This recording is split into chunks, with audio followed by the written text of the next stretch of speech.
तो एक बार मुझे याद है कि एक टीवी डिबेट हो रही थी, तो उसमें यह हुआ कि अमेरिका ने मदद पाकिस्तान को रोक दी। तो वो पाकिस्तान की तरफ से एक पत्रकार महोदया बैठी थी, उन्होंने कहा जी आपको मदद की ज़रूरत होगी, हमें मदद की ज़रूरत नहीं है। तो हमने कहा जी हम अमेरिका से क्या लेते हैं ये इंपॉर्टेंट नहीं है, हम अमेरिका को क्या देते हैं।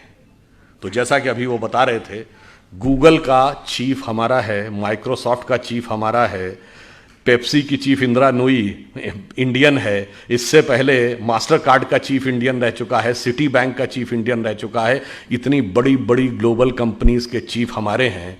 मैंने कहा आपके यहाँ भी बहुत सारे चीफ हैं, लश्कर तैयबा का चीफ है, जैश ए मोहम्मद का चीफ है, अलकायदा का चीफ होता है। मैंने कहा इतना बड़ा अंतर है कि हम 75 साल में कहाँ पहुंचे हैं कि अमेरिकन मल्टीनेशनल्स भारत में आती हैं टैलेंट हंट के लिए और अमेरिकन फौजें पाकिस्तान में जाती हैं टेररिस्ट हंट के लिए। कभी ओसामा बिन लादेन मारा जाता है एबटाबाद में, तो कभी पाकिस्तान के बॉर्डर पर अमन अल जवाहिरी मारा जाता है। और इतना ही नहीं, हम अमेरिका को सिर्फ इतना ही नहीं देते हैं। जैसा कि अभी मोहित जी कह रहे थे कि भाई मैं तो बिजनेस का व्यक्ति हूं, तो समाज, राजनीति, आध्यात्म, इस विषय पर तो मैं नहीं बोलूंगा। मैं तो बताता हूं कि बिजनेस और आध्यात्म का भी हमारे यहां कैसा कनेक्शन है। हम सब व्हाट्सएप यूज करते हैं, फेसबुक यूज करते हैं, तो उसका ओनर कौन है? Mark Zuckerberg. जो लोग आईफोन यूज करते होंगे पता होगा कि एप्पल का फाउंडर कौन था? Steve jobs. अब ये मार्क जुकरबर्ग ने खुद कहा कि एप्पल के फाउंडर स्टीव जॉब्स ने उनसे कहा था कि अगर जिंदगी में कभी इतना बुरा वक्त आ जाए कि तुम्हें लगे कि तुम्हारा कॉन्फिडेंस ही खत्म हो गया है, पूरी तरीके से हताश हो गए हो, तो ऐसा करना, भारत में जाना, वहां नैनीताल जिले में कैची में नीम करोरी बाबा का एक आश्रम है, वहां जाके तुम्हें एक नई ऊर्जा मिलेगी। और मार्क जुकरबर्ग ने कहा कि मैं आया, वो दौर जब आया और मुझे एक नया कॉन्फिडेंस मिला और जाके फिर मैंने नए सिरे से यह रचना प्रारंभ की। तो हम बिजनेस के साथ साथ हम यह भी देते हैं, तभी हमने कहा कि हम सोने की चिड़िया के साथ साथ जगत गुरु भी बनेंगे, यही हमारा भवितव्य है। परंतु इस अमृत काल से पहले हमें यह भी समझना होगा कि अमृत तो बाद में आता है, सागर मंथन में विष पहले आता है। बहुत सारा विष हमारे दिमागों में भरा हुआ है। जो अभी उल्लेख किया गया कि प्रधानमंत्री जी ने 5 प्रण कहे, तो पहला प्रण क्या था? कि हमें विकसित राष्ट्र बनना। अब छोटी मोटी बात नहीं सोचनी, जिसके विषय मैंने बताया। दूसरा प्रण क्या था? गुलामी की हर चीज को छोड़ना है। और यह बात उन्होंने ऐसे ही नहीं कही। नॉर्मली सरकारें आती हैं, वो कहती हैं हमने इतने नए नियम और बना दिए। हमारी सरकार ने पिछले 8 साल में 1500 से लेकर 1800 पुराने नियम समाप्त कर दिए, जिनकी कोई जरूरत नहीं थी। और कैसे कैसे नियम? एक बार अमित शाह जी ने मुझे बताया कि जब वो गुजरात के गृह मंत्री थे, तो 1965 के युद्ध के समय क्या होता था कि पाकिस्तान अपनी तरफ से गुब्बारों के द्वारा कुछ पैम्फलेट्स भारतीय क्षेत्र में छोड़ देता था। उनका कहना था 2001 तक उसकी रिपोर्ट बन के आती थी कि इस हफ्ते कोई गुब्बारा या उसके द्वारा कोई पैम्फलेट भारत के क्षेत्र में नहीं लाया गया, और उसके लिए भी ड्यूटी लगी रहती थी। ये उदाहरण है कि कितने रिडंडेंट यानी कालबाह्य नियम भी थे, उन सबको समाप्त किया। उसके बाद आगे बढ़े तो जो पुरानी चीजें हैं, रिडंडेंट हो गई हैं, उनको समाप्त करने की भी जरूरत थी। पर हमारे मन में विष कैसे भरा रहता है, मैं आपको एक उदाहरण देना चाहता हूं आप ही के क्षेत्र से। यहां अहिल्याबाई होलकर जी का पुण्य स्थान है। आपने अहिल्याबाई जी का नाम किसके नाम पे पढ़ा? अहिल्या जी के नाम पे पढ़ा। हम सब ने वो कहानी सुनी। गौतम ऋषि की पत्नी अहिल्या थी, इंद्र ने आकर संपर्क स्थापित कर लिया, इसलिए वो पत्थर बन गई। फिर भगवान राम के द्वारा उनकी मुक्ति हुई। कितना गलत है, महिलाओं के साथ कितना अत्याचार होता था, यही दिमाग में भरा हुआ है ना। पर आप में से किसी ने कभी ध्यान दिया कि अहिल्या शब्द और गौतम शब्द और राम शब्द का अर्थ क्या है? अहिल्या का अर्थ होता है जिसे हिलाया ना जा सके। देखिए, यह सब हमारे अंदर की चेतना के द्वंद्व का प्रकटीकरण है। क्योंकि जब भगवान जन्म लेते हैं तो केवल एक सामान्य, उसे लीला क्यों कहते हैं? वो एक एक जून के जीवन की घटना हमारे अंदर की चेतना का एक प्रकटीकरण है। मन की वह अवस्था जिसे विचलित नहीं किया जा सके, जिसे जरा भी हिलाया ना जा सके, वह है अहिल्या। जब मन उस अवस्था में पहुंचता है। अहिल्या किसकी पत्नी है? गौतम ऋषि की। तम शब्द का अर्थ क्या है? अंधकार। गौ का अर्थ होता है जाना। जब आप अंधकार के परे चले जाते हैं और ज्ञान के प्रकाश का साक्षात्कार करते हैं, तब चेतना उस अवस्था में पहुंचती है जिसे विचलित नहीं किया जा सकता। यह गौतम और अहिल्या के पति पत्नी होने का अर्थ है। और इसमें एक और बात है, आपको नहीं पता होगा, यह अंग्रेजी का जो गो शब्द है ना, जिसका मतलब है जाना, वो संस्कृत के गो से निकला है। यही गो शब्द का अर्थ है जाना। गौतम का यही अर्थ है, तम के परे जाना। दसियों बार आया है रामचरितमानस में, गो गोचर लग जा मन जाई तो जानो माया भरमाई। मगर हमारे दिमाग में भरा है कि गो अंग्रेजी का शब्द है। हमारे यहां गोचर, ग्रहों की गति को गोचर कहते हैं ना। आज का गोचर, ज्योतिषी से पूछे, कहता आज का गोचर, ये सब गो शब्द जाने से बना है। अब इंद्र कौन है? इंद्र शब्द का अर्थ जानते क्या है? बहुत बार हम लोगों ने सुना, खूब हमारे यहां कहानियों में है कि जैसे ही कोई एक ऋषि तपस्या करने लगा तो इंद्र ने जो है अपना अप्सराएं भेजकर उसकी तपस्या भंग करने का प्रयास किया, क्योंकि इंद्र का आसन डोलने लगा। इसका क्या अर्थ है? इंद्र शब्द का अर्थ जानते क्या है? आपने ईंधन वर्ड सुना है? फ्यूल के लिए यूज होता है, सोर्स ऑफ एनर्जी। ये ईंधन शब्द इंद्रन शब्द का अपभ्रंश है। इंद्रिय शब्द इंद्र से निकला है। हमारी सारी सांसारिक इंद्रियों की जो सोर्स एनर्जी है, दैट इज इंद्र। और जब कोई तपस्या करता है तो इसका अर्थ क्या हुआ? वो इंद्रियों को कंट्रोल करने की कोशिश करता है, तो इंद्र का आसन डोलता है, यानी इंद्रियों की सत्ता कमजोर पड़ती है। तो बाय लॉ ऑफ इनर्शिया इंद्रियां सबसे ज्यादा तेजी से उसके ऊपर इनर्शिया बैक फोर्स मारती हैं। और वो सबसे ज्यादा किस पे मारेंगी? मानसिक रूप से मानेंगे, कि मन सबसे प्रबल इंद्रिय है। इसीलिए कभी आपने ध्यान ही नहीं दिया होगा कि अप्सराओं के नाम क्या? मेनका, जहां पर मन एकाग्र हो, उर्वशी, हृदय को वश में करने वाली। ये सब प्रवृत्तियां हैं जो जाकर हमारे मन पर अटैक करती हैं। तो जैसे ही इंद्रियों की शक्ति, जब आप अंधकार के परे चले गए और उसे विचलित नहीं किया जा सकता था, यदि इंद्रियों की शक्ति के प्रभाव में आ गए तो क्या हुआ? पत्थर का क्या हुआ? चेतना शक्ति का लोप हो गया। आप पदार्थ यानी सांसारिक शक्ति के रूप में रह गए। जो आध्यात्मिक चेतना थी वो चली गई। अब आध्यात्मिक चेतना दोबारा कब मिलेगी? राम शब्द का अर्थ जानते क्या होता है? हिंदी या संस्कृत में शब्द है, रम धातु से बना है, जिसका अर्थ होता है रमना। रमनते इतराम, रमणीक स्थान, रमता जोगी। यानी किसी भी चीज जिस चीज में सेटल्ड होती है उसको रमना कहते हैं। इसीलिए राम शब्द का तात्विक अर्थ है रमनते इतरामा, अर्थात वह तत्व जिसमें सारा संसार सेटल्ड है। फिर यानी वही divine element which beholds the entire universe, फिर जब उसके साथ दोबारा संपर्क होगा, that conscious energy will revive और वर्ल्डली एनर्जी विल डिसअपियर। मगर हमारे दिमाग को क्यों, अब ये क्यों, किन्होंने पढ़ाया गया जानते क्यों? 1854 में कार्ल मार्क्स ने एक आर्टिकल लिखा था शिकागो हेराल्ड ट्रिब्यून में कि हिंदू जाति चाहे जितनी भी समृद्ध हो, पर वो नंदी, बैल, बंदर, हनुमान और हाथी गणेश को पूजने वाले इसी लायक थे कि उनके ऊपर हुकूमत की जाए, क्योंकि वो मूर्ख थे। मान्यवर, हम मूर्ख नहीं थे, इतना समझने लायक बुद्धि आपके पास नहीं थी, क्योंकि आपने ना कभी भारत में आए, ना आपने भारतीय संस्कृति पढ़ी, ना आपने संस्कृत पढ़ा, और आपने कुछ नहीं पढ़ा, और उसके बावजूद बैठे बैठे व्याख्या दे दी। और मैं पुनः यह बात चुनौती से कहता हूं, किसी मार्क्सवादी ने वैदिक संस्कृत पढ़ी ही नहीं। जैसे कोई आईआईटी या इंजीनियरिंग कॉलेज में जाकर बीटेक करे नहीं और इंजीनियरिंग पे भाषण देने लगे, उसी प्रकार कोई मार्क्सवादी बताए उसने किस वैदिक गुरुकुल में जाकर वैदिक संस्कृत पढ़ी है और फिर वेदों पे कमेंट्री की है, अंग्रेजी में पढ़ के वेदों पे कमेंट्री की है। ऐसे महान महान लोग हैं। और वो मैं उदाहरण बताना चाहता हूं, जब राम जन्मभूमि का मुकदमा चल रहा था, ये सुप्रीम कोर्ट की नहीं, जब Lucknow bench of Allahabad high court में चल रहा था, तो दोनों पक्षों से कहा गया कि आप अपने अपने इतिहासकार ला सकते हैं। तो हमारी तरफ से जो इतिहासकार थे उसमें देवेंद्र स्वरूप जी थे, एसपी गुप्ता थे, ग्रोवर साहब थे, डॉक्टर हर्ष नारायण थे। उधर से ऑब्वियस कौन थे? सूरज भान थे, आर.एस. शर्मा थे, रोमिला थापर थी, यही सब लोग, जिनको डी.एन. झा वगैरह, ये लोग स्वयं नहीं अपीयर होते थे, अपने प्रतिनिधियों के थ्रू होते थे। अब भाई देखिए, कोर्ट में तो राजनीति नहीं चलेगी। कोर्ट ने पूछा कि आप राम मंदिर के मुद्दे के ऊपर आए हैं, तो आप पहले ये बताइए कि आपका हिस्ट्री में विषय क्या है, एंशिएंट इंडिया विषय है क्या? तो उसमें से ज्यादातर लोन लिख के दीजिए एंशिएंट इंडिया हमारा विषय नहीं है। अब वहां खुदाई का विषय था, तो आपको पता होगा हिस्ट्री में दो ब्रांच होती है ना, आर्कियोलॉजी एंड कल्चर। तो आर्कियोलॉजी खुदाई से डील करती है। उनसे पूछा गया आर्कियोलॉजी के एक्सपर्ट हैं? नहीं जी, हम उसके एक्सपर्ट भी नहीं, हमें आर्कियोलॉजी नहीं आती, यानी खुदाई वाला विषय हमें नहीं पता। चलिए, तो कल्चर का पता होगा। अब कल्चर तो किसी लैंग्वेज में लिखा रहता है, सारे डॉक्यूमेंट्स दो ही भाषाओं में थे, संस्कृत और फारसी। और मजे की बात है, सबने ये लिख के दिया है कि फारसी नहीं, उन्हें संस्कृत भी नहीं आती है। यानी ना खुदाई जानते थे, ना लिखाई जानते थे, और दावा ये सारी खुदाई जानते थे। वो आके हमको समझाते थे। जबकि हमारी तरफ से लोग ऐसे थे जो संस्कृत भी जानते थे, फारसी भी जानते थे। डॉक्टर हर्षनारायण श्रीवास्तव को मैं व्यक्तिगत रूप से जानता हूं, वो जितने बड़े संस्कृत के विद्वान थे उतने बड़े फारसी के विद्वान थे। इसलिए जब बाबरी मस्जिद वाले कोई डॉक्यूमेंट देते थे फारसी का और उसका ट्रांसलेशन करके देते थे, तो डॉक्टर हर्षनारायण को दिया जाता था टू वेट दैट ट्रांसलेशन, कि भाई जो ये ट्रांसलेशन है ये यही है या इसमें कोई एक आध नुक्ते का हेरफेर है। इससे आप समझिए कि किस प्रकार की चीजें हमारे दिमागों में भरी गई और हमारा दिमाग किस तरीके से उन सारी चीजों से इफेक्ट हो गया, और किन लोगों ने भरी जिनको उसका कुछ भी एबीसीडी नहीं आती थी। वैसे ऑन द लाइटर नोट मैं कहूं, जब ये देवी अहिल्या जी वाला उल्लेख आता है तो तुलसीदास जी का जो पूरा साहित्य है ना, वो पूरा एक गंभीर राम भक्त साहित्य माना जाता है। पर एक ही आज जगह तुलसीदास जी ने हास्य रस का भी उल्लेख किया है।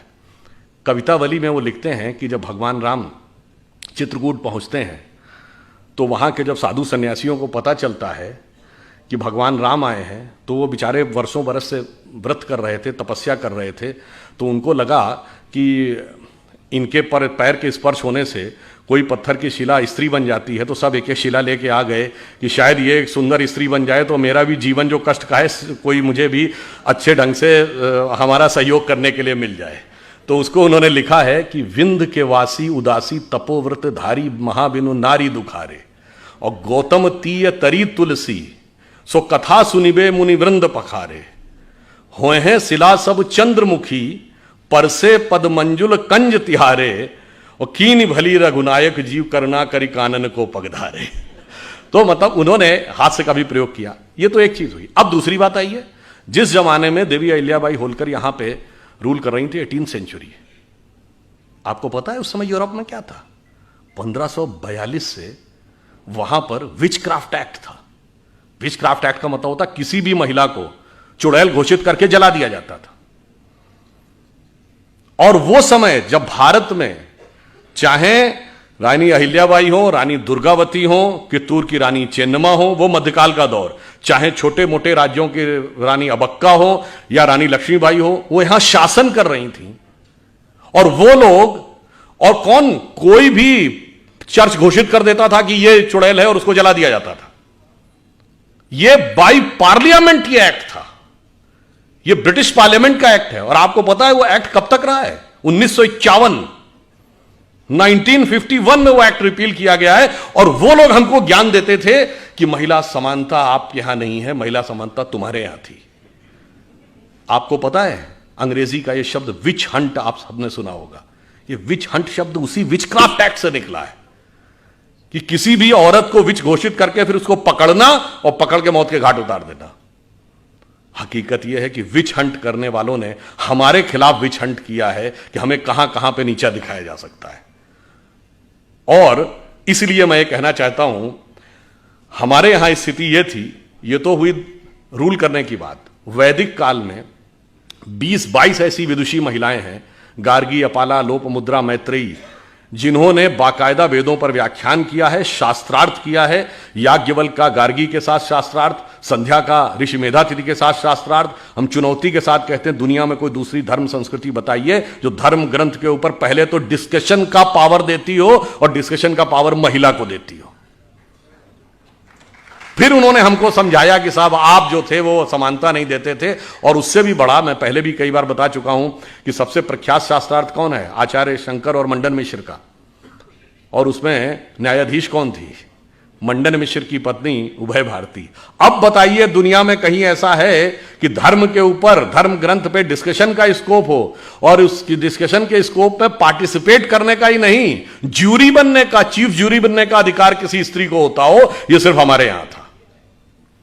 इसलिए उसके बाद हमें यह समझाया गया कि साहब नहीं, आप जो थे वो समानता के पक्षधर नहीं थे, हम समानता के पक्षधर थे। जबकि हमारे यहां तो महानता यह है कि विश्व की किसी भी सभ्यता या संस्कृति की कल्पना की पराकाष्ठा क्या होती है?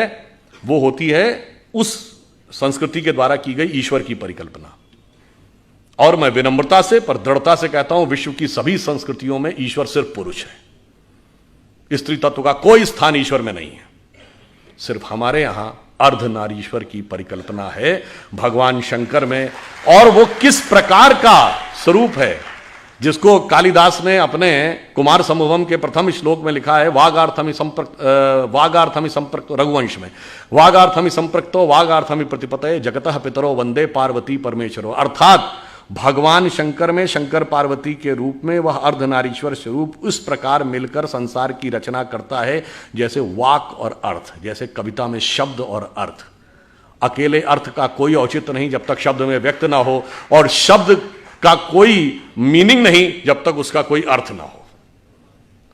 तो आप यह समझिए कि इस प्रकार का जहां पर इवन अगर आप में से जो लोग हिंदी साहित्य पढ़े होंगे तो निराला की वो प्रसिद्ध कविता आपको याद होगी ना, तुम तुंग हिमालय श्रृंग और मैं चंचल गत सुर सरिता, तुम विमल हृदय उच्छ्वास और मैं कांत कामिनी कविता।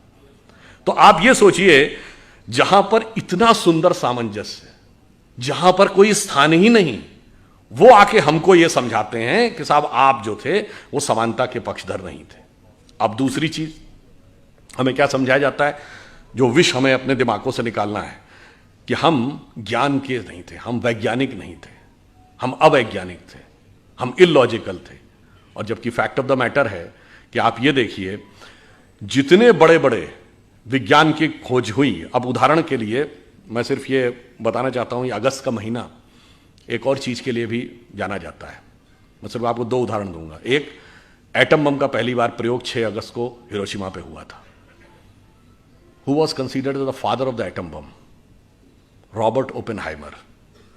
और जब 16 जुलाई 1945 को अमेरिका में बिकनी हिल पे पहला एटम बम का सक्सेसफुल प्रयोग हुआ था, उसको देखने के बाद रॉबर्ट ओपेनहाइमर ने पहला शब्द बोला था कि मुझे भगवत गीता का वह श्लोक याद आ रहा है जिसमें भगवान ने कहा है, यदि सृजन मैं हूं तो विनाश भी मैं ही हूं।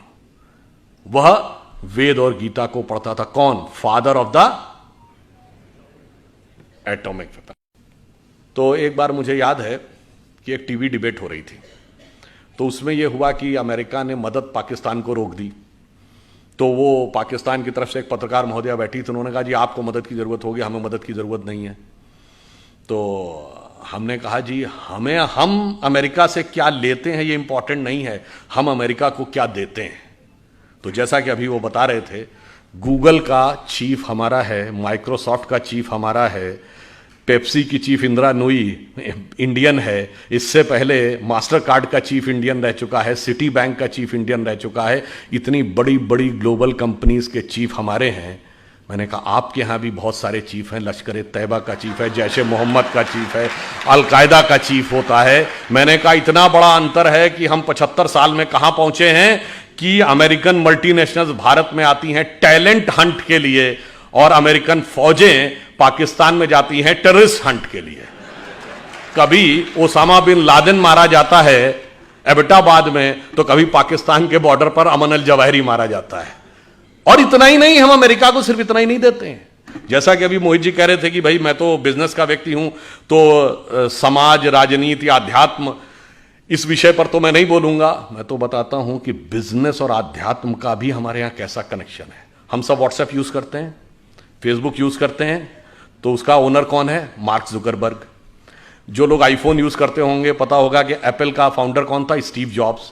अब ये मार्क जुकरबर्ग ने खुद कहा कि एप्पल के फाउंडर स्टीव जॉब्स ने उनसे कहा था कि अगर जिंदगी में कभी इतना बुरा वक्त आ जाए कि तुम्हें लगे कि तुम्हारा कॉन्फिडेंस ही खत्म हो गया है, पूरी तरीके से हताश हो गए हो, तो ऐसा करना, भारत में जाना, वहां नैनीताल जिले में कैची में नीम करोरी बाबा का एक आश्रम है, वहां जाके तुम्हें एक नई ऊर्जा मिलेगी। और मार्क जुकरबर्ग ने कहा कि मैं आया, वो दौर जब आया और मुझे एक नया कॉन्फिडेंस मिला, और जाके फिर मैंने नए सिरे से यह रचना प्रारंभ की। तो हम बिजनेस के साथ साथ हम यह भी देते हैं, तभी हमने कहा कि हम सोने की चिड़िया के साथ साथ जगत गुरु भी बनेंगे, यही हमारा भवितव्य है। परंतु इस अमृत काल से पहले हमें यह भी समझना होगा कि अमृत तो बाद में आता है, सागर मंथन में विष पहले आता है। बहुत सारा विष हमारे दिमागों में भरा हुआ है। जो अभी उल्लेख किया गया कि प्रधानमंत्री जी ने 5 प्रण कहे, तो पहला प्रण क्या था?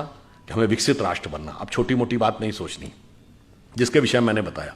दूसरा प्रण क्या था? गुलामी की हर चीज को छोड़ना है। और यह बात उन्होंने ऐसे ही नहीं कही।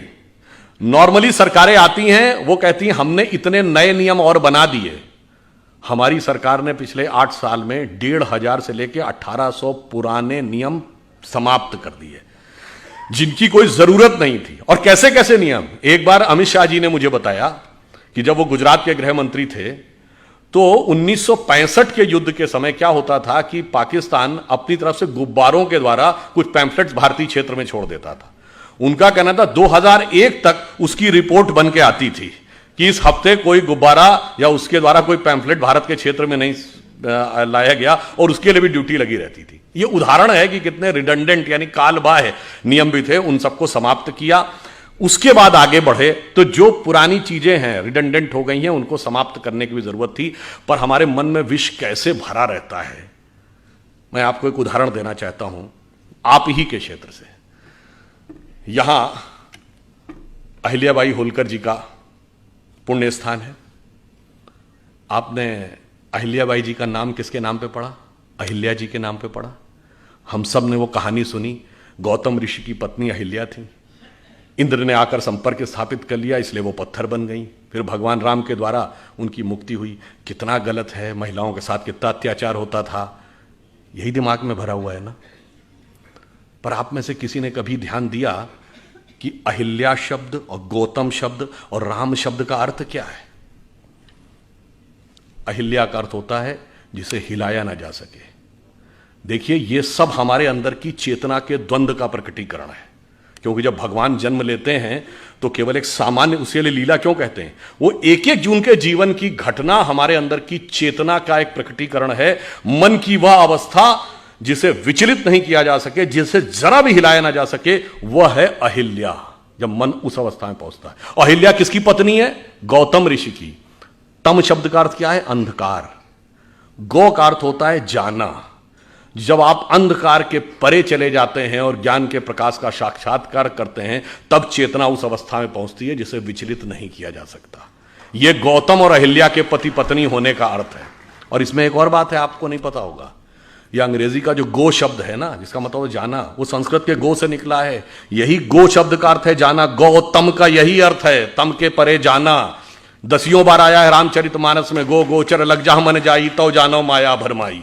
मगर हमारे दिमाग में भरा है कि गो अंग्रेजी का शब्द है। हमारे यहां गोचर, ग्रहों की गति को गोचर कहते हैं ना। आज का गोचर, ज्योतिषी से पूछे, कहता आज का गोचर, ये सब गो शब्द जाने से बना है। अब इंद्र कौन है? इंद्र शब्द का अर्थ जानते क्या है? बहुत बार हम लोगों ने सुना, खूब हमारे यहां कहानियों में है कि जैसे ही कोई एक ऋषि तपस्या करने लगा तो इंद्र ने जो है अपना अप्सराएं भेजकर उसकी तपस्या भंग करने का प्रयास किया, क्योंकि इंद्र का आसन डोलने लगा। इसका क्या अर्थ है? इंद्र शब्द का अर्थ जानते क्या है? आपने ईंधन वर्ड सुना है? फ्यूल के लिए यूज होता है, सोर्स ऑफ एनर्जी। ये ईंधन शब्द इंद्रन शब्द का अपभ्रंश है। इंद्रिय शब्द इंद्र से निकला है। हमारी सारी सांसारिक इंद्रियों की जो सोर्स एनर्जी है, दैट इज इंद्र।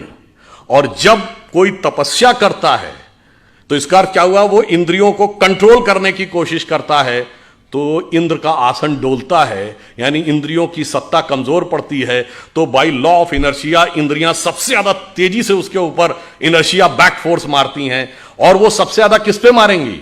मानसिक रूप से मानेंगे, क्योंकि मन सबसे प्रबल इंद्रिय है। इसीलिए कभी आपने ध्यान ही नहीं दिया होगा कि अप्सराओं के नाम क्या? मेनका, जहां पर मन एकाग्र हो, उर्वशी, हृदय को वश में करने वाली। ये सब प्रवृत्तियां हैं जो जाकर हमारे मन पर अटैक करती हैं। तो जैसे ही इंद्रियों की शक्ति, जब आप अंधकार के परे चले गए और उसे विचलित नहीं किया जा सकता था, यदि इंद्रियों की शक्ति के प्रभाव में आ गए तो क्या हुआ? पत्थर का क्या हुआ? चेतना शक्ति का लोप हो गया। आप पदार्थ यानी सांसारिक शक्ति के रूप में रह गए। जो आध्यात्मिक चेतना थी वो चली गई। अब आध्यात्मिक चेतना दोबारा कब मिलेगी? राम शब्द का अर्थ जानते क्या होता है? हिंदी या संस्कृत में शब्द है, रम धातु से बना है, जिसका अर्थ होता है रमना। रमनते इतराम, रमणीक स्थान, रमता जोगी। यानी किसी भी चीज जिस चीज में सेटल्ड होती है उसको रमना कहते हैं। इसीलिए राम शब्द का तात्विक अर्थ है रमनते इतरामा, अर्थात वह तत्व जिसमें सारा संसार सेटल्ड है। फिर यानी वही divine element which beholds the entire universe, फिर जब उसके साथ दोबारा संपर्क होगा, that conscious energy will revive और वर्ल्ड एनर्जी विल डिसअपियर। मगर हमारे दिमाग को क्यों, अब ये क्यों, किन्हों ने पढ़ाया गया जानते क्यों? 1854 में कार्ल मार्क्स ने एक आर्टिकल लिखा था शिकागो हेराल्ड ट्रिब्यून में कि हिंदू जाति चाहे जितनी भी समृद्ध हो, पर वो नंदी, बैल, बंदर, हनुमान और हाथी गणेश को पूजने वाले इसी लायक थे कि उनके ऊपर हुकूमत की जाए, क्योंकि वो मूर्ख थे। मान्यवर, हम मूर्ख नहीं थे, इतना समझने लायक बुद्धि आपके पास नहीं थी, क्योंकि आपने ना कभी भारत में आए, ना आपने भारतीय संस्कृति पढ़ी, ना आपने संस्कृत पढ़ा, और आपने कुछ नहीं पढ़ा, और उसके बावजूद बैठे बैठे व्याख्या दे दी। और मैं पुनः यह बात चुनौती से कहता हूं, किसी मार्क्सवादी ने वैदिक संस्कृत पढ़ी ही नहीं। जैसे कोई आईआईटी या इंजीनियरिंग कॉलेज में जाकर बीटेक करे नहीं और इंजीनियरिंग पे भाषण देने लगे, उसी प्रकार कोई मार्क्सवादी बताए उसने किस वैदिक गुरुकुल में जाकर वैदिक संस्कृत पढ़ी है और फिर वेदों पे कमेंट्री की है, अंग्रेजी में पढ़ के वेदों पे। तो एक बार मुझे याद है कि एक टीवी डिबेट हो रही थी, तो उसमें यह हुआ कि अमेरिका ने मदद पाकिस्तान को रोक दी। तो वो पाकिस्तान की तरफ से एक पत्रकार महोदया बैठी थी, उन्होंने कहा जी आपको मदद की ज़रूरत होगी, हमें मदद की ज़रूरत नहीं है। तो हमने कहा जी हम अमेरिका से क्या लेते हैं ये इंपॉर्टेंट नहीं है, हम अमेरिका को क्या देते हैं। तो जैसा कि अभी वो बता रहे थे, गूगल का चीफ हमारा है, माइक्रोसॉफ्ट का चीफ हमारा है, पेप्सी की चीफ इंदिरा नूई इंडियन है, इससे पहले मास्टर कार्ड का चीफ इंडियन रह चुका है, सिटी बैंक का चीफ इंडियन रह चुका है, इतनी बड़ी बड़ी ग्लोबल कंपनीज के चीफ हमारे हैं। मैंने कहा आपके यहाँ भी बहुत सारे चीफ हैं, लश्कर तैयबा का चीफ है, जैश ए मोहम्मद का चीफ है, अलकायदा का चीफ होता है। मैंने कहा इतना बड़ा अंतर है कि हम 75 साल में कहाँ पहुंचे हैं कि अमेरिकन मल्टीनेशनल्स भारत में आती हैं टैलेंट हंट के लिए, और अमेरिकन फौजें पाकिस्तान में जाती हैं टेररिस्ट हंट के लिए। कभी ओसामा बिन लादेन मारा जाता है एबटाबाद में, तो कभी पाकिस्तान के बॉर्डर पर अमन अल जवाहिरी मारा जाता है। और इतना ही नहीं, हम अमेरिका को सिर्फ इतना ही नहीं देते हैं। जैसा कि अभी मोहित जी कह रहे थे कि भाई मैं तो बिजनेस का व्यक्ति हूं, तो समाज, राजनीति, आध्यात्म, इस विषय पर तो मैं नहीं बोलूंगा। मैं तो बताता हूं कि बिजनेस और आध्यात्म का भी हमारे यहां कैसा कनेक्शन है। हम सब व्हाट्सएप यूज करते हैं, फेसबुक यूज करते हैं, तो उसका ओनर कौन है? Mark Zuckerberg. जो लोग आईफोन यूज करते होंगे पता होगा कि एप्पल का फाउंडर कौन था? Steve jobs. अब ये मार्क जुकरबर्ग ने खुद कहा कि एप्पल के फाउंडर स्टीव जॉब्स ने उनसे कहा था कि अगर जिंदगी में कभी इतना बुरा वक्त आ जाए कि तुम्हें लगे कि तुम्हारा कॉन्फिडेंस ही खत्म हो गया है, पूरी तरीके से हताश हो गए हो, तो ऐसा करना, भारत में जाना, वहां नैनीताल जिले में कैची में नीम करोरी बाबा का एक आश्रम है, वहां जाके तुम्हें एक नई ऊर्जा मिलेगी। और मार्क जुकरबर्ग ने कहा कि मैं आया, वो दौर जब आया और मुझे एक नया कॉन्फिडेंस मिला और जाके फिर मैंने नए सिरे से यह रचना प्रारंभ की। तो हम बिजनेस के साथ साथ हम यह भी देते हैं, तभी हमने कहा कि हम सोने की चिड़िया के साथ साथ जगत गुरु भी बनेंगे, यही हमारा भवितव्य है। परंतु इस अमृत काल से पहले हमें यह भी समझना होगा कि अमृत तो बाद में आता है, सागर मंथन में विष पहले आता है। बहुत सारा विष हमारे दिमागों में भरा हुआ है। जो अभी उल्लेख किया गया कि प्रधानमंत्री जी ने 5 प्रण कहे, तो पहला प्रण क्या था? कि हमें विकसित राष्ट्र बनना। अब छोटी मोटी बात नहीं सोचनी, जिसके विषय में मैंने बताया। दूसरा प्रण क्या था? गुलामी की हर चीज को छोड़ना है। और यह बात उन्होंने ऐसे ही नहीं कही। नॉर्मली सरकारें आती हैं, वो कहती हैं हमने इतने नए नियम और बना दिए। हमारी सरकार ने पिछले 8 साल में 1500 से लेकर 1800 पुराने नियम समाप्त कर दिए, जिनकी कोई जरूरत नहीं थी। और कैसे कैसे नियम? एक बार अमित शाह जी ने मुझे बताया कि जब वो गुजरात के गृह मंत्री थे, तो 1965 के युद्ध के समय क्या होता था कि पाकिस्तान अपनी तरफ से गुब्बारों के द्वारा कुछ पैम्फलेट्स भारतीय क्षेत्र में छोड़ देता था। उनका कहना था 2001 तक उसकी रिपोर्ट बन के आती थी कि इस हफ्ते कोई गुब्बारा या उसके द्वारा कोई पैम्फलेट भारत के क्षेत्र में नहीं लाया गया, और उसके लिए भी ड्यूटी लगी रहती थी। यह उदाहरण है कि कितने रिडंडेंट यानी कालबाह्य नियम भी थे, उन सबको समाप्त किया। उसके बाद आगे बढ़े तो जो पुरानी चीजें हैं, रिडंडेंट हो गई हैं, उनको समाप्त करने की भी जरूरत। तो एक बार मुझे याद है कि एक टीवी डिबेट हो रही थी, तो उसमें यह हुआ कि अमेरिका ने मदद पाकिस्तान को रोक दी। तो वो पाकिस्तान की तरफ से एक पत्रकार महोदया बैठी थी, उन्होंने कहा जी आपको मदद की ज़रूरत होगी, हमें मदद की ज़रूरत नहीं है। तो हमने कहा जी हम अमेरिका से क्या लेते हैं ये इंपॉर्टेंट नहीं है, हम अमेरिका को क्या देते हैं। तो जैसा कि अभी वो बता रहे थे, गूगल का चीफ हमारा है, माइक्रोसॉफ्ट का चीफ हमारा है, पेप्सी की चीफ इंदिरा नूई इंडियन है, इससे पहले मास्टर कार्ड का चीफ इंडियन रह चुका है, सिटी बैंक का चीफ इंडियन रह चुका है, इतनी बड़ी बड़ी ग्लोबल कंपनीज के चीफ हमारे हैं। मैंने कहा आपके यहाँ भी बहुत सारे चीफ हैं, लश्कर तैयबा का चीफ है, जैश ए मोहम्मद का चीफ है, अलकायदा का चीफ होता है। मैंने कहा इतना बड़ा अंतर है कि हम 75 साल में कहां पहुंचे हैं कि अमेरिकन मल्टीनेशनल्स भारत में आती हैं टैलेंट हंट के लिए और अमेरिकन फौजें पाकिस्तान में जाती हैं टेररिस्ट हंट के लिए। कभी ओसामा बिन लादेन मारा जाता है एबटाबाद में, तो कभी पाकिस्तान के बॉर्डर पर अमन अल जवाहिरी मारा जाता है। और इतना ही नहीं, हम अमेरिका को सिर्फ इतना ही नहीं देते हैं। जैसा कि अभी मोहित जी कह रहे थे कि भाई मैं तो बिजनेस का व्यक्ति हूं, तो समाज, राजनीति, आध्यात्म, इस विषय पर तो मैं नहीं बोलूंगा। मैं तो बताता हूं कि बिजनेस और आध्यात्म का भी हमारे यहां कैसा कनेक्शन है। हम सब व्हाट्सएप यूज करते हैं, फेसबुक यूज करते हैं, तो उसका ओनर कौन है? Mark Zuckerberg. जो लोग आईफोन यूज करते होंगे पता होगा कि एप्पल का फाउंडर कौन था? Steve jobs. अब ये मार्क जुकरबर्ग ने खुद कहा कि एप्पल के फाउंडर स्टीव जॉब्स ने उनसे कहा था कि अगर जिंदगी में कभी इतना बुरा वक्त आ जाए कि तुम्हें लगे कि तुम्हारा कॉन्फिडेंस ही खत्म हो गया है, पूरी तरीके से हताश हो गए हो, तो ऐसा करना, भारत में जाना, वहां नैनीताल जिले में कैची में नीम करोरी बाबा का एक आश्रम है, वहां जाके तुम्हें एक नई ऊर्जा मिलेगी। और मार्क जुकरबर्ग ने कहा कि मैं आया, वो दौर जब आया और मुझे एक नया कॉन्फिडेंस मिला और जाके फिर मैंने नए सिरे से यह रचना प्रारंभ की। तो हम बिजनेस के साथ साथ हम यह भी देते हैं, तभी हमने कहा कि हम सोने की चिड़िया के साथ साथ जगत गुरु भी बनेंगे, यही हमारा भवितव्य है। परंतु इस अमृत काल से पहले हमें यह भी समझना होगा कि अमृत तो बाद में आता है, सागर मंथन में विष पहले आता है। बहुत सारा विष हमारे दिमागों में भरा हुआ है। जो अभी उल्लेख किया गया कि प्रधानमंत्री जी ने 5 प्रण कहे, तो पहला प्रण क्या था? कि हमें विकसित राष्ट्र बनना। अब छोटी मोटी बात नहीं सोचनी, जिसके विषय मैंने बताया। दूसरा प्रण क्या था? गुलामी की हर चीज को छोड़ना है। और यह बात उन्होंने ऐसे ही नहीं कही। नॉर्मली सरकारें आती हैं, वो कहती हैं हमने इतने नए नियम और बना दिए। हमारी सरकार ने पिछले 8 साल में 1500 से लेकर 1800 पुराने नियम समाप्त कर दिए, जिनकी कोई जरूरत नहीं थी। और कैसे कैसे नियम? एक बार अमित शाह जी ने मुझे बताया कि जब वो गुजरात के गृह मंत्री थे, तो 1965 के युद्ध के समय क्या होता था कि पाकिस्तान अपनी तरफ से गुब्बारों के द्वारा कुछ पैम्फलेट्स भारतीय क्षेत्र में छोड़ देता था। उनका कहना था 2001 तक उसकी रिपोर्ट बन के आती थी कि इस हफ्ते कोई गुब्बारा या उसके द्वारा कोई पैम्फलेट भारत के क्षेत्र में नहीं लाया गया, और उसके लिए भी ड्यूटी लगी रहती थी। ये उदाहरण है कि कितने रिडंडेंट यानी कालबाह्य नियम भी थे, उन सबको समाप्त किया। उसके बाद आगे बढ़े तो जो पुरानी चीजें हैं, रिडंडेंट हो गई हैं, उनको समाप्त करने की भी जरूरत थी। पर हमारे मन में विष कैसे भरा रहता है, मैं आपको एक उदाहरण देना चाहता हूं आप ही के क्षेत्र से। यहां अहिल्याबाई होलकर जी का पुण्य स्थान है। आपने अहिल्याबाई जी का नाम किसके नाम पे पढ़ा? अहिल्या जी के नाम पे पढ़ा। हम सब ने वो कहानी सुनी। गौतम ऋषि की पत्नी अहिल्या थी। इंद्र ने आकर संपर्क स्थापित कर लिया, इसलिए वो पत्थर बन गई। फिर भगवान राम के द्वारा उनकी मुक्ति हुई। कितना गलत है, महिलाओं के साथ कितना अत्याचार होता था, यही दिमाग में भरा हुआ है ना। पर आप में से किसी ने कभी ध्यान दिया कि अहिल्या शब्द और गौतम शब्द और राम शब्द का अर्थ क्या है?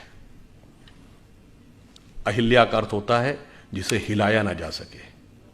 देखिए, यह सब हमारे अंदर की चेतना के द्वंद्व का प्रकटीकरण है। क्योंकि जब भगवान जन्म लेते हैं तो केवल एक सामान्य, उसके लिए लीला क्यों कहते हैं? वो एक एक जून के जीवन की घटना हमारे अंदर की चेतना का एक प्रकटीकरण है।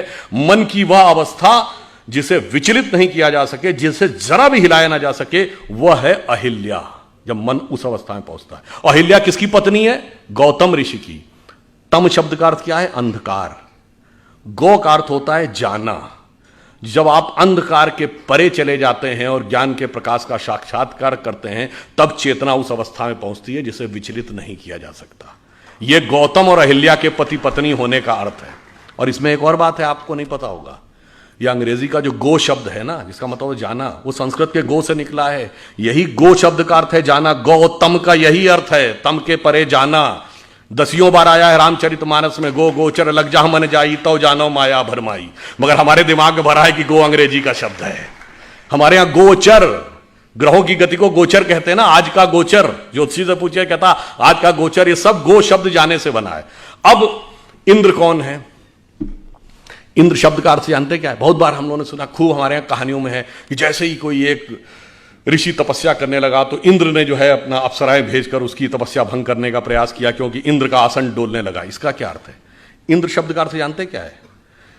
आपने ईंधन वर्ड सुना है? फ्यूल के लिए यूज होता है, सोर्स ऑफ एनर्जी। ये ईंधन शब्द इंद्रन शब्द का अपभ्रंश है। इंद्रिय शब्द इंद्र से निकला है। हमारी सारी सांसारिक इंद्रियों की जो सोर्स एनर्जी है दैट इज इंद्र। और जब कोई तपस्या करता है तो इसका अर्थ क्या हुआ? वो इंद्रियों को कंट्रोल करने की कोशिश करता है तो इंद्र का आसन डोलता है, यानी इंद्रियों की सत्ता कमजोर पड़ती है। तो बाय लॉ ऑफ इनर्शिया इंद्रियां सबसे ज्यादा तेजी से उसके ऊपर इनर्शिया बैक फोर्स मारती हैं। और वो सबसे ज्यादा किस पे मारेंगी? मानसिक रूप से मानेंगे, कि मन सबसे प्रबल इंद्रिय है। इसीलिए कभी आपने ध्यान ही नहीं दिया होगा कि अप्सराओं के नाम क्या? मेनका, जहां पर मन एकाग्र हो, उर्वशी, हृदय को वश में करने वाली। ये सब प्रवृत्तियां हैं जो जाकर हमारे मन पर अटैक करती हैं। तो जैसे ही इंद्रियों की शक्ति, जब आप अंधकार के परे चले गए और उसे विचलित नहीं किया जा सकता था, यदि इंद्रियों की शक्ति के प्रभाव में आ गए तो क्या हुआ? पत्थर का क्या हुआ? चेतना शक्ति का लोप हो गया। आप पदार्थ यानी सांसारिक शक्ति के रूप में रह गए। जो आध्यात्मिक चेतना थी वो चली गई। अब आध्यात्मिक चेतना दोबारा कब मिलेगी? राम शब्द का अर्थ जानते क्या होता है? हिंदी या संस्कृत में शब्द है, रम धातु से बना है, जिसका अर्थ होता है रमना। रमनते इतराम, रमणीक स्थान, रमता जोगी। यानी किसी भी चीज जिस चीज में सेटल्ड होती है उसको रमना कहते हैं। इसीलिए राम शब्द का तात्विक अर्थ है रमनते इतरामा, अर्थात वह तत्व जिसमें सारा संसार सेटल्ड है। फिर यानी वही divine element which beholds the entire universe, फिर जब उसके साथ दोबारा संपर्क होगा, that conscious energy will revive और वर्ल्डली एनर्जी विल डिसअपियर। मगर हमारे दिमाग को क्यों, अब ये क्यों, किन्होंने पढ़ाया गया जानते क्यों? 1854 में कार्ल मार्क्स ने एक आर्टिकल लिखा था शिकागो हेराल्ड ट्रिब्यून में कि हिंदू जाति चाहे जितनी भी समृद्ध हो, पर वो नंदी, बैल, बंदर, हनुमान और हाथी गणेश को पूजने वाले इसी लायक थे कि उनके ऊपर हुकूमत की जाए, क्योंकि वो मूर्ख थे। मान्यवर, हम मूर्ख नहीं थे, इतना समझने लायक बुद्धि आपके पास नहीं थी, क्योंकि आपने ना कभी भारत में आए, ना आपने भारतीय संस्कृति पढ़ी, ना आपने संस्कृत पढ़ा, और आपने कुछ नहीं पढ़ा, और उसके बावजूद बैठे बैठे व्याख्या दे दी। और मैं पुनः यह बात चुनौती से कहता हूं, किसी मार्क्सवादी ने वैदिक संस्कृत पढ़ी ही नहीं। जैसे कोई आईआईटी या इंजीनियरिंग कॉलेज में जाकर बीटेक करे नहीं और इंजीनियरिंग पे भाषण देने लगे, उसी प्रकार कोई मार्क्सवादी बताए उसने किस वैदिक गुरुकुल में जाकर वैदिक संस्कृत पढ़ी है और फिर वेदों पे कमेंट्री की है, अंग्रेजी में पढ़ के वेदों पे कमेंट्री की है।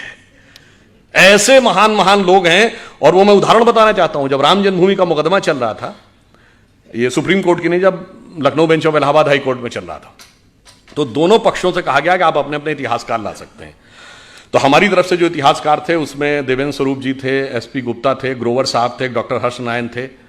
उधर से ऑब्वियस कौन थे? सूरज भान थे, आरएस शर्मा थे, रोमिला थापर थी, यही सब लोग जिनको डीएन झा वगैरह, ये लोग स्वयं नहीं अपीयर होते थे, अपने प्रतिनिधियों के थ्रू होते थे। अब भाई देखिए, कोर्ट में तो राजनीति नहीं चलेगी।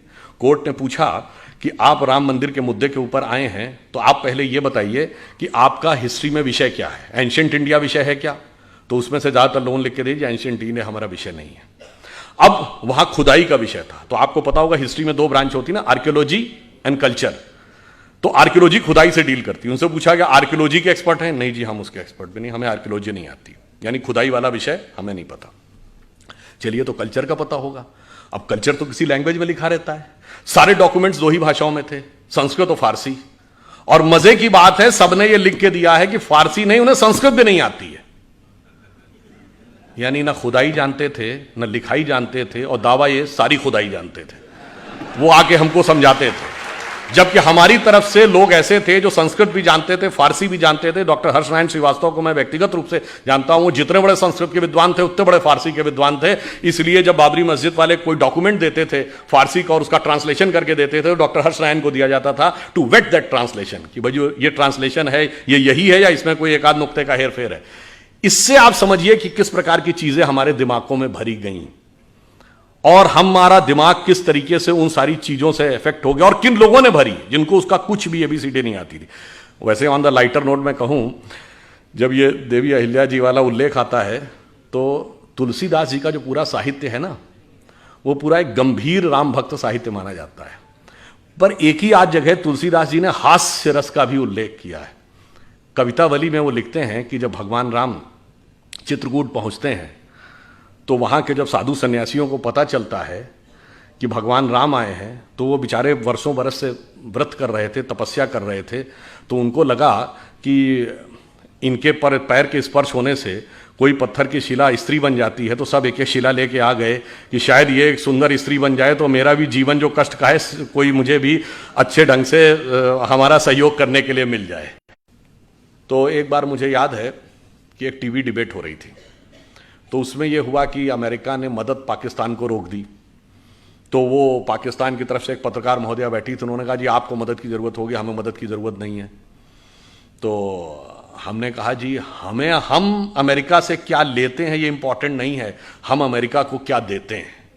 तो जैसा कि अभी वो बता रहे थे, गूगल का चीफ हमारा है, माइक्रोसॉफ्ट का चीफ हमारा है, पेप्सी की चीफ इंदिरा नूई इंडियन है, इससे पहले मास्टर कार्ड का चीफ इंडियन रह चुका है, सिटी बैंक का चीफ इंडियन रह चुका है, इतनी बड़ी बड़ी ग्लोबल कंपनीज के चीफ हमारे हैं। मैंने कहा आपके यहाँ भी बहुत सारे चीफ हैं, लश्कर तैयबा का चीफ है, जैश मोहम्मद का चीफ है, अलकायदा का चीफ होता है। मैंने कहा इतना बड़ा अंतर है कि हम 75 साल में कहाँ पहुंचे हैं कि अमेरिकन मल्टीनेशनल्स भारत में आती हैं टैलेंट हंट के लिए और अमेरिकन फौजें पाकिस्तान में जाती हैं टेररिस्ट हंट के लिए। कभी ओसामा बिन लादेन मारा जाता है एबटाबाद में, तो कभी पाकिस्तान के बॉर्डर पर अमन अल जवाहिरी मारा जाता है। और इतना ही नहीं, हम अमेरिका को सिर्फ इतना ही नहीं देते हैं। जैसा कि अभी मोहित जी कह रहे थे कि भाई मैं तो बिजनेस का व्यक्ति हूं, तो समाज, राजनीति, आध्यात्म, इस विषय पर तो मैं नहीं बोलूंगा। मैं तो बताता हूं कि बिजनेस और आध्यात्म का भी हमारे यहां कैसा कनेक्शन है। हम सब व्हाट्सएप यूज करते हैं, फेसबुक यूज करते हैं, तो उसका ओनर कौन है? Mark Zuckerberg. जो लोग आईफोन यूज करते होंगे पता होगा कि एप्पल का फाउंडर कौन था? Steve jobs. अब ये मार्क जुकरबर्ग ने खुद कहा कि एप्पल के फाउंडर स्टीव जॉब्स ने उनसे कहा था कि अगर जिंदगी में कभी इतना बुरा वक्त आ जाए कि तुम्हें लगे कि तुम्हारा कॉन्फिडेंस ही खत्म हो गया है, पूरी तरीके से हताश हो गए हो, तो ऐसा करना, भारत में जाना, वहां नैनीताल जिले में कैची में नीम करोरी बाबा का एक आश्रम है, वहां जाके तुम्हें एक नई ऊर्जा मिलेगी। और मार्क जुकरबर्ग ने कहा कि मैं आया, वो दौर जब आया और मुझे एक नया कॉन्फिडेंस मिला और जाके फिर मैंने नए सिरे से यह रचना प्रारंभ की। तो हम बिजनेस के साथ साथ हम यह भी देते हैं, तभी हमने कहा कि हम सोने की चिड़िया के साथ साथ जगत गुरु भी बनेंगे, यही हमारा भवितव्य है। परंतु इस अमृत काल से पहले हमें यह भी समझना होगा कि अमृत तो बाद में आता है, सागर मंथन में विष पहले आता है। बहुत सारा विष हमारे दिमागों में भरा हुआ है। जो अभी उल्लेख किया गया कि प्रधानमंत्री जी ने 5 प्रण कहे, तो पहला प्रण क्या था? कि हमें विकसित राष्ट्र बनना। अब छोटी मोटी बात नहीं सोचनी, जिसके विषय में मैंने बताया। दूसरा प्रण क्या था? गुलामी की हर चीज को छोड़ना है। और यह बात उन्होंने ऐसे ही नहीं कही। नॉर्मली सरकारें आती हैं, वो कहती हैं हमने इतने नए नियम और बना दिए। हमारी सरकार ने पिछले 8 साल में 1500 से लेकर 1800 पुराने नियम समाप्त कर दिए, जिनकी कोई जरूरत नहीं थी। और कैसे कैसे नियम? एक बार अमित शाह जी ने मुझे बताया कि जब वो गुजरात के गृह मंत्री थे, तो 1965 के युद्ध के समय क्या होता था कि पाकिस्तान अपनी तरफ से गुब्बारों के द्वारा कुछ पैम्फलेट्स भारतीय क्षेत्र में छोड़ देता था। उनका कहना था 2001 तक उसकी रिपोर्ट बन के आती थी कि इस हफ्ते कोई गुब्बारा या उसके द्वारा कोई पैम्फलेट भारत के क्षेत्र में नहीं लाया गया, और उसके लिए भी ड्यूटी लगी रहती थी। यह उदाहरण है कि कितने रिडंडेंट यानी कालबाह्य नियम भी थे, उन सबको समाप्त किया। उसके बाद आगे बढ़े तो जो पुरानी चीजें हैं, रिडंडेंट हो गई हैं, उनको समाप्त करने की भी जरूरत थी। पर हमारे मन में विष कैसे भरा रहे। तो एक बार मुझे याद है कि एक टीवी डिबेट हो रही थी, तो उसमें यह हुआ कि अमेरिका ने मदद पाकिस्तान को रोक दी। तो वो पाकिस्तान की तरफ से एक पत्रकार महोदया बैठी, तो उन्होंने कहा जी आपको मदद की ज़रूरत होगी, हमें मदद की ज़रूरत नहीं है। तो हमने कहा जी हम अमेरिका से क्या लेते हैं ये इंपॉर्टेंट नहीं है, हम अमेरिका को क्या देते हैं। तो जैसा कि अभी वो बता रहे थे, गूगल का चीफ हमारा है, माइक्रोसॉफ्ट का चीफ हमारा है, पेप्सी की चीफ इंदिरा नूई इंडियन है, इससे पहले मास्टर कार्ड का चीफ इंडियन रह चुका है, सिटी बैंक का चीफ इंडियन रह चुका है, इतनी बड़ी बड़ी ग्लोबल कंपनीज के चीफ हमारे हैं। मैंने कहा आपके यहाँ भी बहुत सारे चीफ हैं, लश्कर तैयबा का चीफ है, जैश ए मोहम्मद का चीफ है, अलकायदा का चीफ होता है। मैंने कहा इतना बड़ा अंतर है कि हम 75 साल में कहां पहुंचे हैं कि अमेरिकन मल्टीनेशनल्स भारत में आती हैं टैलेंट हंट के लिए और अमेरिकन फौजें पाकिस्तान में जाती हैं टेररिस्ट हंट के लिए। कभी ओसामा बिन लादेन मारा जाता है एबटाबाद में, तो कभी पाकिस्तान के बॉर्डर पर अमन अल जवाहिरी मारा जाता है। और इतना ही नहीं, हम अमेरिका को सिर्फ इतना ही नहीं देते हैं। जैसा कि अभी मोहित जी कह रहे थे कि भाई मैं तो बिजनेस का व्यक्ति हूं, तो समाज, राजनीति, आध्यात्म, इस विषय पर तो मैं नहीं बोलूंगा। मैं तो बताता हूं कि बिजनेस और आध्यात्म का भी हमारे यहां कैसा कनेक्शन है। हम सब व्हाट्सएप यूज करते हैं, फेसबुक यूज करते हैं, तो उसका ओनर कौन है? Mark Zuckerberg. जो लोग आईफोन यूज करते होंगे पता होगा कि एप्पल का फाउंडर कौन था? Steve jobs. अब ये मार्क जुकरबर्ग ने खुद कहा कि एप्पल के फाउंडर स्टीव जॉब्स ने उनसे कहा था कि अगर जिंदगी में कभी इतना बुरा वक्त आ जाए कि तुम्हें लगे कि तुम्हारा कॉन्फिडेंस ही खत्म हो गया है, पूरी तरीके से हताश हो गए हो, तो ऐसा करना, भारत में जाना, वहां नैनीताल जिले में कैची में नीम करोरी बाबा का एक आश्रम है, वहां जाके तुम्हें एक नई ऊर्जा मिलेगी। और मार्क जुकरबर्ग ने कहा कि मैं आया, वो दौर जब आया और मुझे एक नया कॉन्फिडेंस मिला और जाके फिर मैंने नए सिरे से यह रचना प्रारंभ की। तो हम बिजनेस के साथ साथ हम यह भी देते हैं, तभी हमने कहा कि हम सोने की चिड़िया के साथ साथ जगत गुरु भी बनेंगे, यही हमारा भवितव्य है। परंतु इस अमृत काल से पहले हमें यह भी समझना होगा कि अमृत तो बाद में आता है, सागर मंथन में विष पहले आता है। बहुत सारा विष हमारे दिमागों में भरा हुआ है। जो अभी उल्लेख किया गया कि प्रधानमंत्री जी ने 5 प्रण कहे, तो पहला प्रण क्या था? कि हमें विकसित राष्ट्र बनना। अब छोटी मोटी बात नहीं सोचनी, जिसके विषय मैंने बताया। दूसरा प्रण क्या था? गुलामी की हर चीज को छोड़ना है। और यह बात उन्होंने ऐसे ही नहीं कही। नॉर्मली सरकारें आती हैं, वो कहती हैं हमने इतने नए नियम और बना दिए। हमारी सरकार ने पिछले 8 साल में 1500 से लेकर 1800 पुराने नियम समाप्त कर दिए, जिनकी कोई जरूरत नहीं थी। और कैसे कैसे नियम? एक बार अमित शाह जी ने मुझे बताया कि जब वो गुजरात के गृह मंत्री थे, तो 1965 के युद्ध के समय क्या होता था कि पाकिस्तान अपनी तरफ से गुब्बारों के द्वारा कुछ पैम्फलेट्स भारतीय क्षेत्र में छोड़ देता था। उनका कहना था 2001 तक उसकी रिपोर्ट बन के आती थी कि इस हफ्ते कोई गुब्बारा या उसके द्वारा कोई पैम्फलेट भारत के क्षेत्र में नहीं लाया गया, और उसके लिए भी ड्यूटी लगी रहती थी। यह उदाहरण है कि कितने रिडंडेंट यानी कालबाह्य नियम भी थे, उन सबको समाप्त किया। उसके बाद आगे बढ़े तो जो पुरानी चीजें हैं, रिडंडेंट हो गई हैं, उनको समाप्त करने की भी जरूरत थी। पर हमारे मन में विष कैसे भरा रहता है, मैं आपको एक उदाहरण देना चाहता हूं आप ही के क्षेत्र से। यहां अहिल्याबाई होलकर जी का पुण्य स्थान है।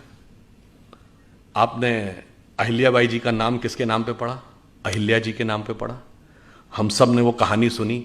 गौतम ऋषि की पत्नी अहिल्या थी, इंद्र ने आकर संपर्क स्थापित कर लिया, इसलिए वो पत्थर बन गई। फिर भगवान राम के द्वारा उनकी मुक्ति हुई। कितना गलत है, महिलाओं के साथ कितना अत्याचार होता था, यही दिमाग में भरा हुआ है ना। पर आप में से किसी ने कभी ध्यान दिया कि अहिल्या शब्द और गौतम शब्द और राम शब्द का अर्थ क्या है? अहिल्या का अर्थ होता है जिसे हिलाया ना जा सके। देखिए, यह सब हमारे अंदर की चेतना के द्वंद्व का प्रकटीकरण है।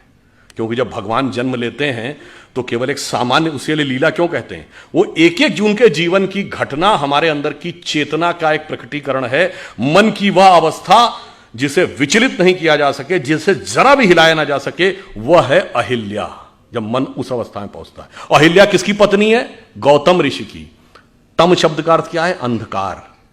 गौ का अर्थ होता है जाना। जब आप अंधकार के परे चले जाते हैं और ज्ञान के प्रकाश का साक्षात्कार करते हैं, तब चेतना उस अवस्था में पहुंचती है जिसे विचलित नहीं किया जा सकता। यह गौतम और अहिल्या के पति पत्नी होने का अर्थ है। और इसमें एक और बात है, आपको नहीं पता होगा। यह अंग्रेजी का जो गो शब्द है ना, जिसका मतलब है जाना, वो संस्कृत के गो से निकला है। यही गो शब्द का अर्थ है जाना। गौतम का यही अर्थ है, तम के परे जाना। 10 बार आया है रामचरितमानस में, गो गोचर लग जा मन जाई तो जानो माया भरमाई। मगर हमारे दिमाग में भरा है कि गो अंग्रेजी का शब्द है। हमारे यहां गोचर, ग्रहों की गति को गोचर कहते हैं ना। आज का गोचर, ज्योतिषी से पूछे, कहता आज का गोचर, ये सब गो शब्द जाने से बना है। अब इंद्र कौन है? इंद्र शब्द का अर्थ जानते क्या है? बहुत बार हम लोगों ने सुना, खूब हमारे यहाँ कहानियों में है कि जैसे ही कोई एक ऋषि तपस्या करने लगा तो इंद्र ने जो है अपना अप्सराएं भेजकर उसकी तपस्या भंग करने का प्रयास किया, क्योंकि इंद्र का आसन डोलने लगा। इसका क्या अर्थ है? इंद्र शब्द का अर्थ जानते क्या है? आपने ईंधन वर्ड सुना है? फ्यूल के लिए यूज होता है, सोर्स ऑफ एनर्जी। ये ईंधन शब्द इंद्रन शब्द का अपभ्रंश है। इंद्रिय शब्द इंद्र से निकला है। हमारी सारी सांसारिक इंद्रियों की जो सोर्स एनर्जी है दैट इज इंद्र। और जब कोई तपस्या करता है तो इसका अर्थ क्या हुआ? वो इंद्रियों को कंट्रोल करने की कोशिश करता है तो इंद्र का आसन डोलता है, यानी इंद्रियों की सत्ता कमजोर पड़ती है। तो बाय लॉ ऑफ इनर्शिया इंद्रियां सबसे ज्यादा तेजी से उसके ऊपर इनर्शिया बैक फोर्स मारती हैं। और वो सबसे ज्यादा किस पे मारेंगी? मानसिक रूप से मानेंगे, क्योंकि मन सबसे प्रबल इंद्रिय है। इसीलिए कभी आपने ध्यान ही नहीं दिया होगा कि अप्सराओं के नाम क्या? मेनका, जहां पर मन एकाग्र हो, उर्वशी, हृदय को वश में करने वाली। ये सब प्रवृत्तियां हैं जो जाकर हमारे मन पर अटैक करती हैं। तो जैसे ही इंद्रियों की शक्ति, जब आप अंधकार के परे चले गए और उसे विचलित नहीं किया जा सकता था, यदि इंद्रियों की शक्ति के प्रभाव में आ गए तो क्या हुआ? पत्थर का क्या हुआ? चेतना शक्ति का लोप हो गया। आप पदार्थ यानी सांसारिक शक्ति के रूप में रह गए। जो आध्यात्मिक चेतना थी वो चली गई। अब आध्यात्मिक चेतना दोबारा कब मिलेगी? राम शब्द का अर्थ जानते क्या होता है? हिंदी या संस्कृत में शब्द है, रम धातु से बना है, जिसका अर्थ होता है रमना। रमनते इतराम, रमणीक स्थान, रमता जोगी। यानी किसी भी चीज जिस चीज में सेटल्ड होती है उसको रमना कहते हैं। इसीलिए राम शब्द का तात्विक अर्थ है रमनते इतरामा, अर्थात वह तत्व जिसमें सारा संसार सेटल्ड है। फिर यानी वही divine element which beholds the entire universe, फिर जब उसके साथ दोबारा संपर्क होगा that conscious energy will revive और वर्ल्ड एनर्जी विल डिसअपियर। मगर हमारे दिमाग को क्यों, अब ये क्यों किन्हों ने पढ़ाया गया जानते हैं क्यों? 1854 में कॉल मार्क्स ने एक आर्टिकल लिखा था शिकागो हेराल्ड ट्रिब्यून में कि हिंदू जाति चाहे जितनी भी समृद्ध हो, पर वो नंदी, बैल, बंदर, हनुमान और हाथी गणेश को पूजने वाले इसी लायक थे कि उनके ऊपर हुकूमत की जाए, क्योंकि वो मूर्ख थे। मान्यवर, हम मूर्ख नहीं थे, इतना समझने लायक बुद्धि आपके पास नहीं थी, क्योंकि आपने ना कभी भारत में आए, ना आपने भारतीय संस्कृति पढ़ी, ना आपने संस्कृत पढ़ा, और आपने कुछ नहीं पढ़ा और उसके बावजूद बैठे बैठे व्याख्या दे दी। और मैं पुनः यह बात चुनौती से कहता हूं, किसी मार्क्सवादी ने वैदिक संस्कृत पढ़ी ही नहीं। जैसे कोई आईआईटी या इंजीनियरिंग कॉलेज में जाकर बीटेक करे नहीं और इंजीनियरिंग पे भाषण देने लगे, उसी प्रकार कोई मार्क्सवादी बताए उसने किस वैदिक गुरुकुल में जाकर वैदिक संस्कृत पढ़ी है और फिर वेदों पे कमेंट्री की है, अंग्रेजी में पढ़ के वेदों पे कमेंट्री की है। ऐसे महान महान लोग हैं। और वो मैं उदाहरण बताना चाहता हूं, जब राम जन्मभूमि का मुकदमा चल रहा था, ये सुप्रीम कोर्ट की नहीं, जब Lucknow bench of Allahabad high court में चल रहा था, तो दोनों पक्षों से कहा गया कि आप अपने अपने इतिहासकार ला सकते हैं। तो हमारी तरफ से जो इतिहासकार थे उसमें देवेंद्र स्वरूप जी थे, एसपी गुप्ता थे, ग्रोवर साहब थे, डॉक्टर हर्ष नारायण थे। उधर से ऑब्वियस कौन थे? सूरज भान थे, आर.एस. शर्मा थे, रोमिला थापर थी, यही सब लोग जिनको डी.एन. झा वगैरह, ये लोग स्वयं नहीं अपीयर होते थे, अपने प्रतिनिधियों के थ्रू होते थे। अब भाई देखिए, कोर्ट में तो राजनीति नहीं चलेगी। कोर्ट ने पूछा कि आप राम मंदिर के मुद्दे के ऊपर आए हैं, तो आप पहले ये बताइए कि आपका हिस्ट्री में विषय क्या है, एंशिएंट इंडिया विषय है क्या? तो उसमें से ज्यादातर लोन लिख के दीजिए एंशिएंट इंडिया हमारा विषय नहीं है। अब वहां खुदाई का विषय था, तो आपको पता होगा हिस्ट्री में दो ब्रांच होती ना, आर्कियोलॉजी एंड कल्चर। तो आर्कियोलॉजी खुदाई से डील करती है। उनसे पूछा गया आर्कियोलॉजी के एक्सपर्ट हैं? नहीं जी, हम उसके एक्सपर्ट भी नहीं, हमें आर्कियोलॉजी नहीं आती, यानी खुदाई वाला विषय हमें नहीं पता। चलिए, तो कल्चर का पता होगा। अब कल्चर तो किसी लैंग्वेज में लिखा रहता है, सारे डॉक्यूमेंट्स दो ही भाषाओं में थे, संस्कृत और फारसी। और मजे की बात है, सबने ये लिख के दिया है कि फारसी नहीं, उन्हें संस्कृत भी नहीं आती है।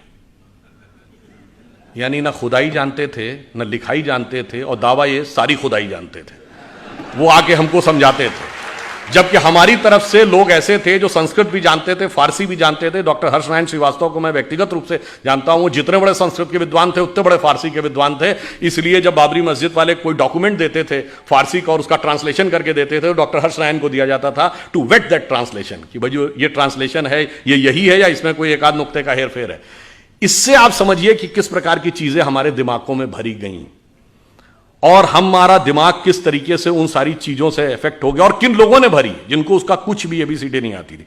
वैसे ऑन द लाइटर नोट में कहूं, जब ये देवी अहिल्या जी वाला उल्लेख आता है, तो तुलसीदास जी का जो पूरा साहित्य है ना, वो पूरा एक गंभीर राम भक्त साहित्य माना जाता है।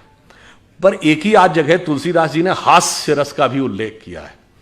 कवितावली में वो लिखते हैं कि जब भगवान राम चित्रकूट पहुंचते हैं तो वहां के जब साधु सन्यासियों को पता चलता है कि भगवान राम आए हैं, तो वो बेचारे वर्षों बरस से व्रत कर रहे थे, तपस्या कर रहे थे, तो उनको लगा कि इनके पर पैर के स्पर्श होने से कोई पत्थर की शिला स्त्री बन जाती है, तो सब एक एक शिला लेके आ गए कि शायद ये एक सुंदर स्त्री बन जाए तो मेरा भी जीवन जो कष्ट का है कोई मुझे भी अच्छे ढंग से हमारा सहयोग करने के लिए मिल जाए।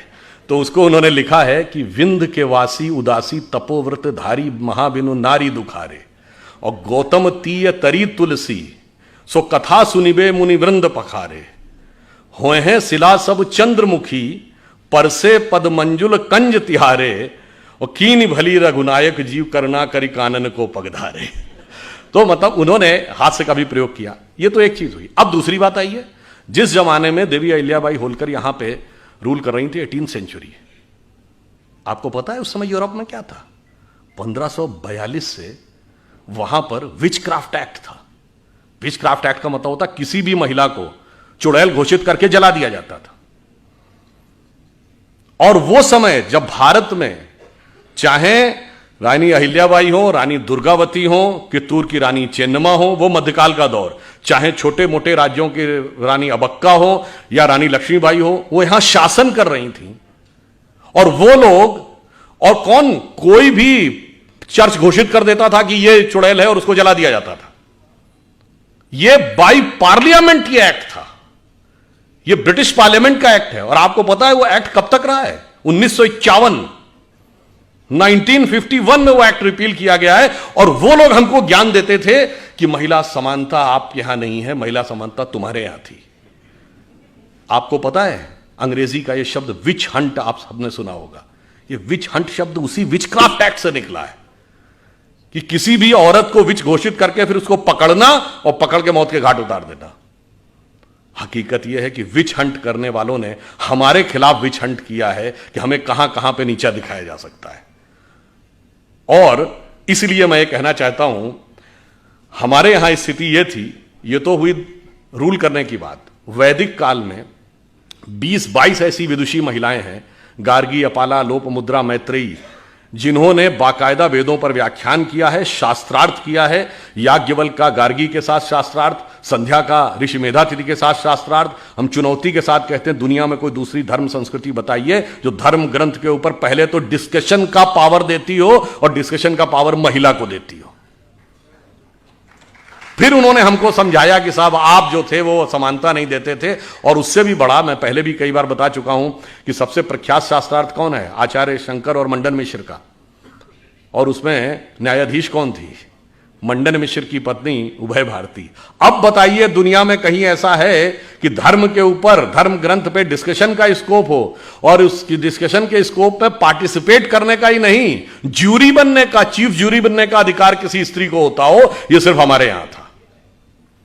इसलिए उसके बाद हमें यह समझाया गया कि साहब नहीं, आप जो थे वो समानता के पक्षधर नहीं थे, हम समानता के पक्षधर थे। जबकि हमारे यहां तो महानता यह है कि विश्व की किसी भी सभ्यता या संस्कृति की कल्पना की पराकाष्ठा क्या होती है? वो होती है उस संस्कृति के द्वारा की गई ईश्वर की परिकल्पना। और मैं विनम्रता से पर दृढ़ता से कहता हूं, विश्व की सभी संस्कृतियों में ईश्वर सिर्फ पुरुष है। स्त्री तत्व का कोई स्थान ईश्वर में नहीं है। सिर्फ हमारे यहां अर्धनारीश्वर की परिकल्पना है भगवान शंकर में। और वो किस प्रकार का स्वरूप है, जिसको कालिदास ने अपने कुमार संभवम के प्रथम श्लोक में लिखा है, वागार्थमि संप्रक्त रघुवंश में, वागार्थमि संप्रक्तो वागार्थमि प्रतिपतये जगतः पितरो वंदे पार्वती परमेश्वरो। अर्थात भगवान शंकर में, शंकर पार्वती के रूप में वह अर्धनारीश्वर स्वरूप उस प्रकार मिलकर संसार की रचना करता है जैसे वाक और अर्थ, जैसे कविता में शब्द और अर्थ। अकेले अर्थ का कोई औचित्य नहीं जब तक शब्द में व्यक्त ना हो, और शब्द का कोई मीनिंग नहीं जब तक उसका कोई अर्थ ना हो। तो आप यह समझिए कि इस प्रकार का जहां पर इवन अगर आप में से जो लोग हिंदी साहित्य पढ़े होंगे तो निराला की वो प्रसिद्ध कविता आपको याद होगी ना, तुम तुंग हिमालय श्रृंग और मैं चंचल गत सुर सरिता, तुम विमल हृदय उच्छ्वास और मैं कांत कामिनी कविता। तो आप ये सोचिए जहां पर इतना सुंदर सामंजस्य, जहां पर कोई स्थान ही नहीं, वो आके हमको ये समझाते हैं कि साहब आप जो थे वो समानता के पक्षधर नहीं थे। अब दूसरी चीज हमें क्या समझाया जाता है, जो विष हमें अपने दिमागों से निकालना है, कि हम ज्ञान के नहीं थे, हम वैज्ञानिक नहीं थे, हम अवैज्ञानिक थे, हम इलॉजिकल थे। और जबकि फैक्ट ऑफ द मैटर है कि आप ये देखिए, जितने बड़े बड़े विज्ञान की खोज हुई, अब उदाहरण के लिए मैं सिर्फ ये बताना चाहता हूं, ये अगस्त का महीना एक और चीज के लिए भी जाना जाता है। मैं सिर्फ आपको दो उदाहरण दूंगा। एक, एटम बम का पहली बार प्रयोग 6 अगस्त को हिरोशिमा पे हुआ था। Who was considered the father of the atom bomb? Robert Oppenheimer. और जब 16 जुलाई 1945 को अमेरिका में बिकनी हिल पे पहला एटम बम का सक्सेसफुल प्रयोग हुआ था, उसको देखने के बाद रॉबर्ट ओपेनहाइमर ने पहला शब्द बोला था कि मुझे भगवत गीता का वह श्लोक याद आ रहा है जिसमें भगवान ने कहा है, यदि सृजन मैं हूं तो विनाश भी मैं ही हूं। वह वेद और गीता को पढ़ता था। कौन? Father of the atomic weapon. तो एक बार मुझे याद है कि एक टीवी डिबेट हो रही थी, तो उसमें यह हुआ कि अमेरिका ने मदद पाकिस्तान को रोक दी। तो वो पाकिस्तान की तरफ से एक पत्रकार महोदया बैठी थी, उन्होंने कहा जी आपको मदद की जरूरत होगी, हमें मदद की जरूरत नहीं है। तो हमने कहा जी हम अमेरिका से क्या लेते हैं ये इंपॉर्टेंट नहीं है, हम अमेरिका को क्या देते हैं। तो जैसा कि अभी वो बता रहे थे, गूगल का चीफ हमारा है, माइक्रोसॉफ्ट का चीफ हमारा है, पेप्सी की चीफ इंदिरा नूई इंडियन है, इससे पहले मास्टर कार्ड का चीफ इंडियन रह चुका है, सिटी बैंक का चीफ इंडियन रह चुका है, इतनी बड़ी बड़ी ग्लोबल कंपनीज के चीफ हमारे हैं। मैंने कहा आपके यहाँ भी बहुत सारे चीफ हैं, लश्कर तैयबा का चीफ है, जैश ए मोहम्मद का चीफ है, अलकायदा का चीफ होता है। मैंने कहा इतना बड़ा अंतर है कि हम 75 साल में कहाँ पहुंचे हैं कि अमेरिकन मल्टीनेशनल्स भारत में आती हैं टैलेंट हंट के लिए, और अमेरिकन फौजें पाकिस्तान में जाती हैं टेररिस्ट हंट के लिए। कभी ओसामा बिन लादेन मारा जाता है एबटाबाद में, तो कभी पाकिस्तान के बॉर्डर पर अमन अल जवाहिरी मारा जाता है। और इतना ही नहीं, हम अमेरिका को सिर्फ इतना ही नहीं देते हैं। जैसा कि अभी मोहित जी कह रहे थे कि भाई मैं तो बिजनेस का व्यक्ति हूं, तो समाज, राजनीति, आध्यात्म, इस विषय पर तो मैं नहीं बोलूंगा। मैं तो बताता हूं कि बिजनेस और आध्यात्म का भी हमारे यहां कैसा कनेक्शन है। हम सब व्हाट्सएप यूज करते हैं, फेसबुक यूज करते हैं, तो उसका ओनर कौन है? Mark Zuckerberg. जो लोग आईफोन यूज करते होंगे पता होगा कि एप्पल का फाउंडर कौन था? Steve jobs. अब ये मार्क जुकरबर्ग ने खुद कहा कि एप्पल के फाउंडर स्टीव जॉब्स ने उनसे कहा था कि अगर जिंदगी में कभी इतना बुरा वक्त आ जाए कि तुम्हें लगे कि तुम्हारा कॉन्फिडेंस ही खत्म हो गया है, पूरी तरीके से हताश हो गए हो, तो ऐसा करना, भारत में जाना, वहां नैनीताल जिले में कैची में नीम करोरी बाबा का एक आश्रम है, वहां जाके तुम्हें एक नई ऊर्जा मिलेगी। और मार्क जुकरबर्ग ने कहा कि मैं आया, वो दौर जब आया और मुझे एक नया कॉन्फिडेंस मिला, और जाके फिर मैंने नए सिरे से यह रचना प्रारंभ की। तो हम बिजनेस के साथ साथ हम यह भी देते हैं, तभी हमने कहा कि हम सोने की चिड़िया के साथ साथ जगत गुरु भी बनेंगे, यही हमारा भवितव्य है।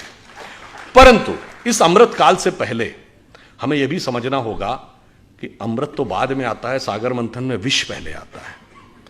बहुत सारा विष हमारे दिमागों में भरा हुआ है। जो अभी उल्लेख किया गया कि प्रधानमंत्री जी ने 5 प्रण कहे, तो पहला प्रण क्या था? कि हमें विकसित राष्ट्र बनना। अब छोटी मोटी बात नहीं सोचनी, जिसके विषय मैंने बताया। दूसरा प्रण क्या था? गुलामी की हर चीज को छोड़ना है। और यह बात उन्होंने ऐसे ही नहीं कही। नॉर्मली सरकारें आती हैं, वो कहती हैं हमने इतने नए नियम और बना दिए।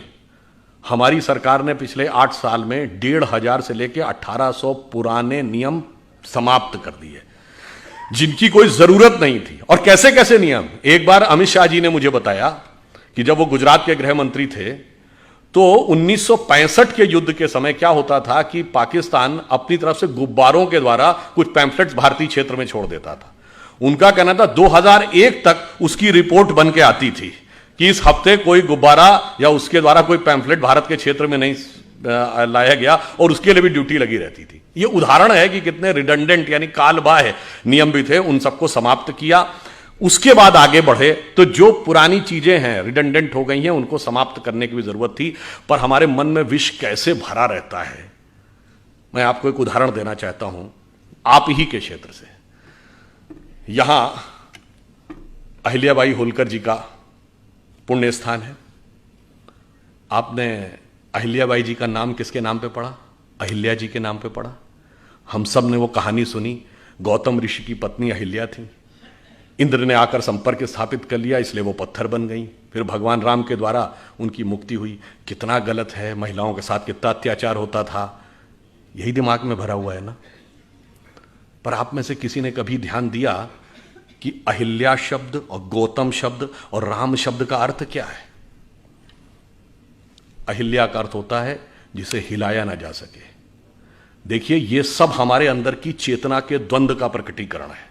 क्योंकि जब भगवान जन्म लेते हैं तो केवल एक सामान्य, उसके लिए लीला क्यों कहते हैं, वो एक एक जून के जीवन की घटना हमारे अंदर की चेतना का एक प्रकटीकरण है। मन की वह अवस्था जिसे विचलित नहीं किया जा सके, जिसे जरा भी हिलाया ना जा सके, वह है अहिल्या। जब मन उस अवस्था में पहुंचता है। अहिल्या किसकी पत्नी है? गौतम ऋषि की। तम शब्द का अर्थ क्या है? अंधकार। गौ का अर्थ होता है जा। तो एक बार मुझे याद है कि एक टीवी डिबेट हो रही थी, तो उसमें यह हुआ कि अमेरिका ने मदद पाकिस्तान को रोक दी। तो वो पाकिस्तान की तरफ से एक पत्रकार महोदया बैठी थी, उन्होंने कहा जी आपको मदद की ज़रूरत होगी, हमें मदद की ज़रूरत नहीं है। तो हमने कहा जी हम अमेरिका से क्या लेते हैं ये इंपॉर्टेंट नहीं है, हम अमेरिका को क्या देते हैं। तो जैसा कि अभी वो बता रहे थे, गूगल का चीफ हमारा है, माइक्रोसॉफ्ट का चीफ हमारा है, पेप्सी की चीफ इंदिरा नूई इंडियन है, इससे पहले मास्टर कार्ड का चीफ इंडियन रह चुका है, सिटी बैंक का चीफ इंडियन रह चुका है। इतनी बड़ी बड़ी ग्लोबल कंपनीज के चीफ हमारे हैं। मैंने कहा आपके यहाँ भी बहुत सारे चीफ हैं, लश्कर तैयबा का चीफ है, जैश ए मोहम्मद का चीफ है, अलकायदा का चीफ होता है। मैंने कहा इतना बड़ा अंतर है कि हम 75 साल में कहाँ पहुंचे हैं कि अमेरिकन मल्टीनेशनल्स भारत में आती हैं टैलेंट हंट के लिए, और अमेरिकन फौजें पाकिस्तान में जाती हैं टेररिस्ट हंट के लिए। कभी ओसामा बिन लादेन मारा जाता है एबटाबाद में, तो कभी पाकिस्तान के बॉर्डर पर अमन अल जवाहिरी मारा जाता है। और इतना ही नहीं, हम अमेरिका को सिर्फ इतना ही नहीं देते हैं। जैसा कि अभी मोहित जी कह रहे थे कि भाई मैं तो बिजनेस का व्यक्ति हूं, तो समाज, राजनीति, आध्यात्म, इस विषय पर तो मैं नहीं बोलूंगा। मैं तो बताता हूं कि बिजनेस और आध्यात्म का भी हमारे यहां कैसा कनेक्शन है। हम सब व्हाट्सएप यूज करते हैं, फेसबुक यूज करते हैं, तो उसका ओनर कौन है? Mark Zuckerberg. जो लोग आईफोन यूज करते होंगे, पता होगा कि एप्पल का फाउंडर कौन था? Steve jobs. अब ये मार्क जुकरबर्ग ने खुद कहा कि एप्पल के फाउंडर स्टीव जॉब्स ने उनसे कहा था कि अगर जिंदगी में कभी इतना बुरा वक्त आ जाए कि तुम्हें लगे कि तुम्हारा कॉन्फिडेंस ही खत्म हो गया है, पूरी तरीके से हताश हो गए हो, तो ऐसा करना, भारत में जाना, वहां नैनीताल जिले में कैची में नीम करोरी बाबा का एक आश्रम है, वहां जाके तुम्हें एक नई ऊर्जा मिलेगी।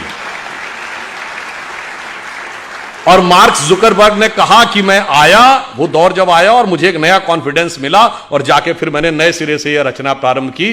तो हम बिजनेस के साथ साथ हम यह भी देते हैं, तभी हमने कहा कि हम सोने की चिड़िया के साथ साथ जगत गुरु भी बनेंगे, यही हमारा भवितव्य है। परंतु इस अमृत काल से पहले हमें यह भी समझना होगा कि अमृत तो बाद में आता है, सागर मंथन में विष पहले आता है।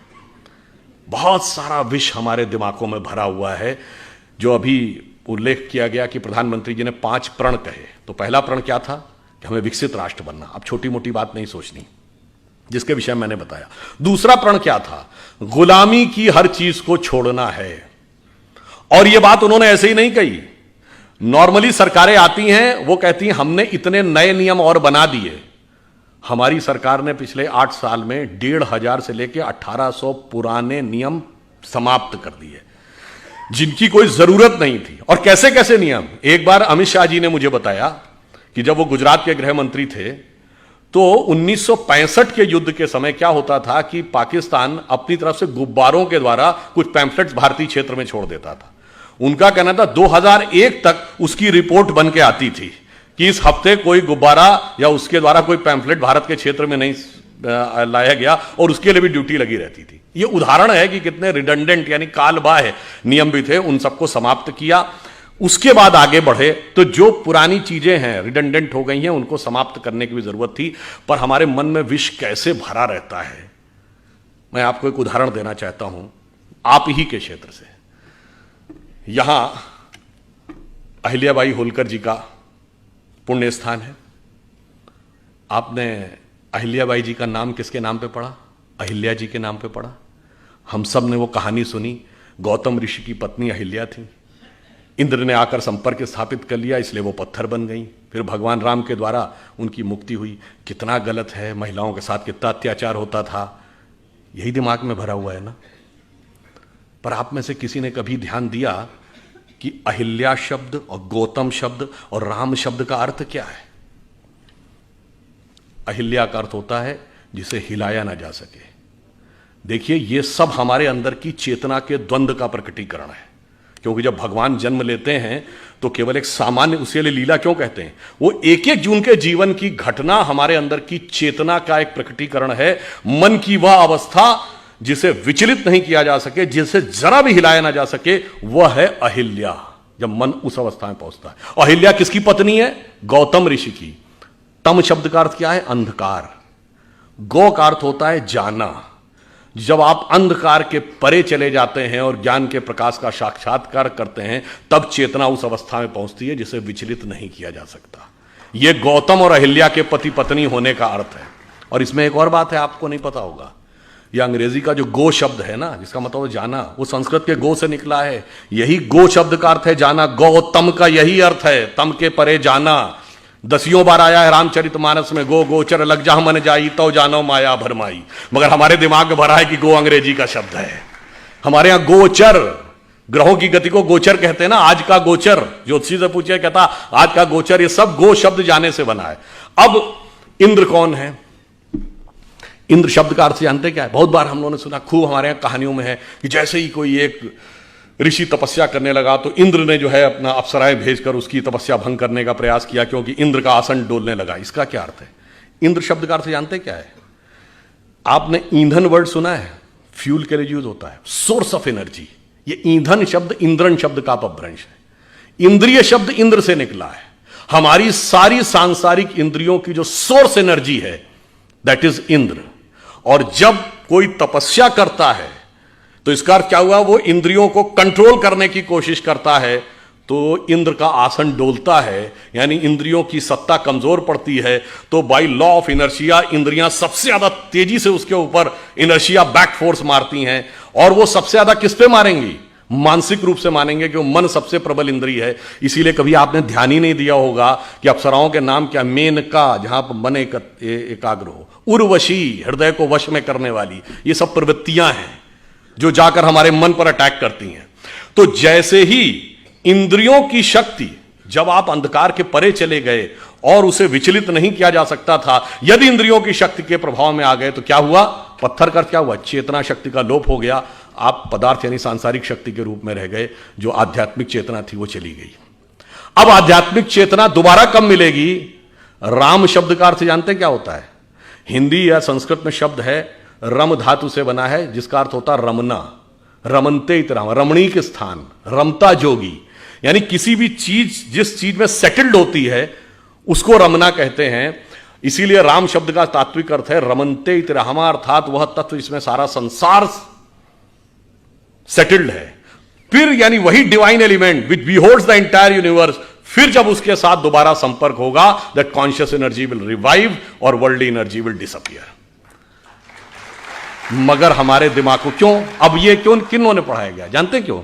1854 में कार्ल मार्क्स ने एक आर्टिकल लिखा था शिकागो हेराल्ड ट्रिब्यून में कि हिंदू जाति चाहे जितनी भी समृद्ध हो, पर वो नंदी, बैल, बंदर, हनुमान और हाथी गणेश को पूजने वाले इसी लायक थे कि उनके ऊपर हुकूमत की जाए, क्योंकि वो मूर्ख थे।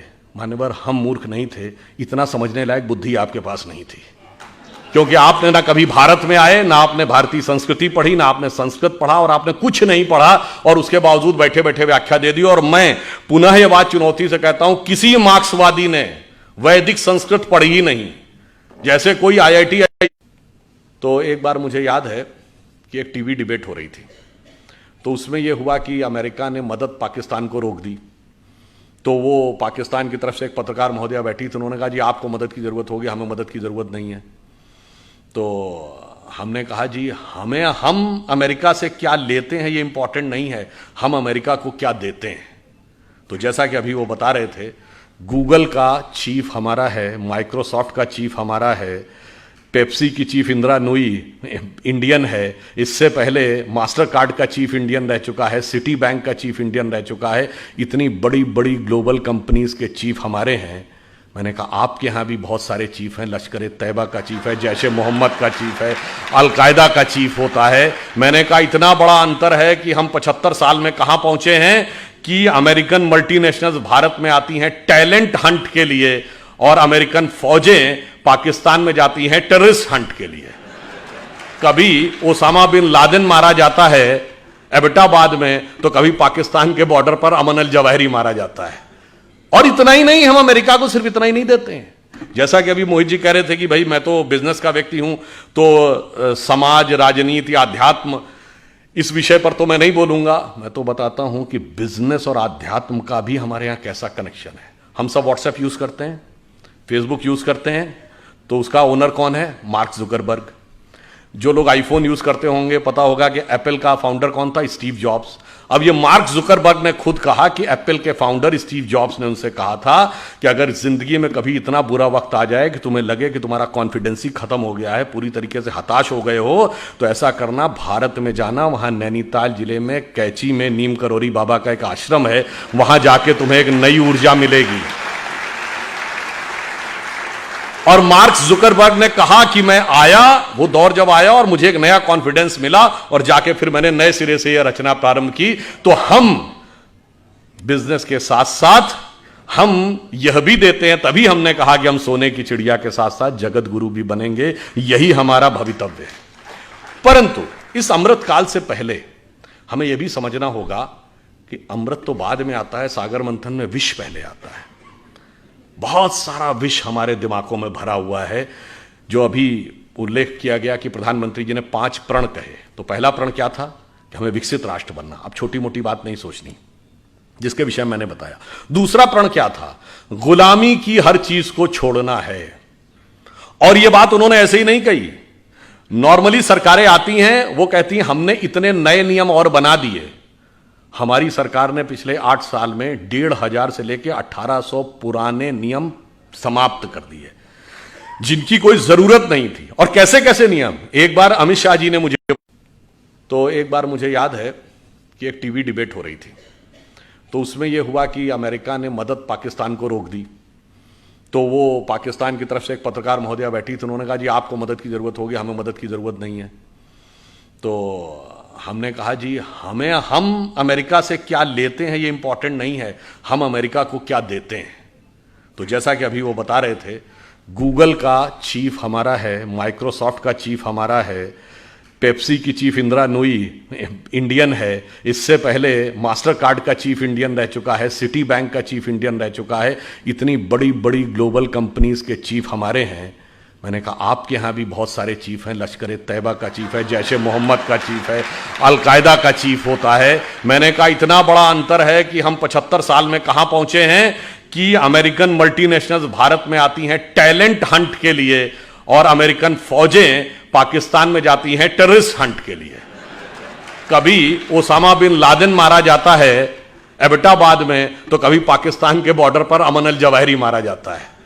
और इतना ही नहीं, हम अमेरिका को सिर्फ इतना ही नहीं देते हैं। जैसा कि अभी मोहित जी कह रहे थे कि भाई मैं तो बिजनेस का व्यक्ति हूं, तो समाज, राजनीति, आध्यात्म, इस विषय पर तो मैं नहीं बोलूंगा। मैं तो बताता हूं कि बिजनेस और आध्यात्म का भी हमारे यहां कैसा कनेक्शन है। हम सब व्हाट्सएप यूज करते हैं, फेसबुक यूज करते हैं, तो उसका ओनर कौन है? Mark Zuckerberg.